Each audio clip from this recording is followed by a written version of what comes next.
ഇനി നമുക്ക് നോക്കാം യൂണിറ്റ്സ് ഓഫ് ഫിസിക്കൽ ക്വാണ്ടിറ്റീസ്. എന്താണ് ഒരു യൂണിറ്റ്, എങ്ങനെയാണ് അത് ഉണ്ടായിട്ടുള്ളത്, അത് നമുക്ക് നോക്കാം.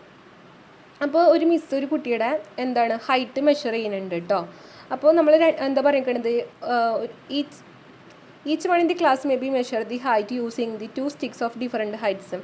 അതായത് ഒരു കുട്ടിയുടെ തന്നെ ഹൈറ്റ് നമ്മൾ 2 ഡിഫറെൻറ്റ് സ്റ്റിക്ക് വഴി മെഷർ ചെയ്ത് നോക്കും. അപ്പോൾ നോക്കും ഇവിടെ ഫസ്റ്റ് നമ്മൾ ലോങ്ങർ സ്റ്റിക്ക് വെച്ചിട്ടാണ് മെഷർ ചെയ്യുന്നതായിരിക്കും. വലിയ സ്റ്റിക്കാന്ന് വിചാരിക്കും, ഏകദേശം കുട്ടിയുടെ പകുതിയുള്ള സ്റ്റിക്ക്. അപ്പോൾ ഇങ്ങനെ വെച്ചിട്ടുണ്ടെങ്കിൽ 2 തവണ സ്റ്റിക്ക് വെച്ചിട്ടുണ്ടെങ്കിൽ നമുക്ക് എന്ത് ചെയ്യാം, 2 times വെച്ചിട്ടുണ്ടെങ്കിൽ കുട്ടിയുടെ ടോട്ടൽ ഹൈറ്റ് മെഷർ എടുക്കാം. അതായത് 2 ways ദി സ്റ്റിക്കായിരിക്കും കുട്ടിയുടെ ഹൈറ്റ്. ഷോർട്ടർ ആണെങ്കിലോ, ഇപ്പോൾ കുഞ്ഞ് സ്റ്റിക്കാണെങ്കിൽ ഒരു 5-6 തവണ വെച്ചിട്ടുണ്ടെങ്കിൽ നമുക്ക് മെഷർ ചെയ്യേണ്ടി വരും. അപ്പോൾ ഇവിടെ വലിയ സ്റ്റിക്കാണെങ്കിൽ 2 തവണയും ചെറിയ സ്റ്റിക്കാണെങ്കിൽ 6 തവണയും.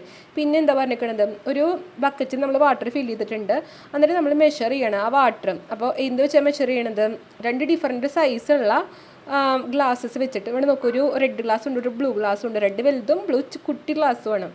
അപ്പോൾ ഇവന്മാരെ വെച്ച് മെഷർ ചെയ്യാണ് നമ്മൾ ചെയ്യണത്. അപ്പോൾ റെഡ് വെച്ച് മെഷർ ചെയ്യാൻ വെച്ചിട്ടുണ്ടെങ്കിൽ ഒരു ഏകദേശം എത്ര എടുക്കും, ഒരു 5 ഗ്ലാസ് വെക്കുമ്പോൾ മറ്റേതൊരു 10 അതിൻ്റെ ഇരട്ടി വെക്കേണ്ടി വരും. ഒരു 10 തവണ നമ്മൾ വെള്ളം കോരി ഒഴിച്ചാൽ മാത്രമാണ് നമുക്ക് സ്മോൾ ഗ്ലാസ് വെച്ചിട്ട് മെഷർ ചെയ്യാൻ പറ്റുള്ളൂ.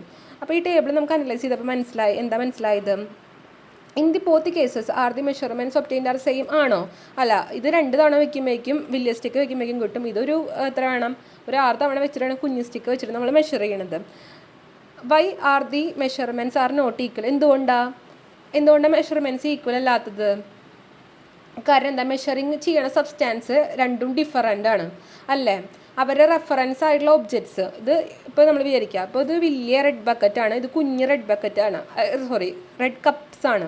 അപ്പോൾ ഇത് വെച്ചിട്ട് മെഷർ ചെയ്യുമ്പോൾ ബക്കറ്റിലത്തെ വെള്ളം മെഷർ ചെയ്യാൻ വെച്ചിട്ടുണ്ടെങ്കിൽ അതിൻ്റെ 2 സാധനം മെഷർ ചെയ്യണം. ഒരേ സാധനമാണ് മെഷർ ചെയ്യണത്, പക്ഷേ 2 ഡിഫറൻ്റ് ആയിട്ടുള്ള സബ്സ്റ്റാൻസസ് വെച്ചിട്ടാണ് നമ്മൾ മെഷർമെൻറ്റ് ചെയ്യണത്. അപ്പോൾ റെഫറൻസ് ഒബ്ജക്ട്സ് ഡിഫറൻ്റ് ആയ കാരണമാണ് നമുക്ക് എന്ത് കിട്ടിയിരിക്കുന്നത്, മെഷർമെൻറ്റ് ഡിഫറൻ്റ് കിട്ടിയിരിക്കുന്നത്.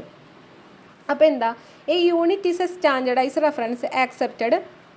അതായത് ഒരു യൂണിറ്റ് എന്ന് പറയണത് ഒരു സ്റ്റാൻഡേർഡൈസ്ഡ് ആയുള്ള റെഫറൻസ് ആണ്. അത് നമ്മളൊരു ഫിസിക്കൽ ക്വാണ്ടിറ്റി മെഷർ ചെയ്യാൻ വേണ്ടിയിട്ട് യൂണിവേഴ്സലി ആക്സെപ്റ്റഡ് ആയിട്ടുള്ള ഒരു ക്വാണ്ടിറ്റീനെയാണ് നമ്മൾ യൂണിറ്റ് എന്ന് പറയണത്.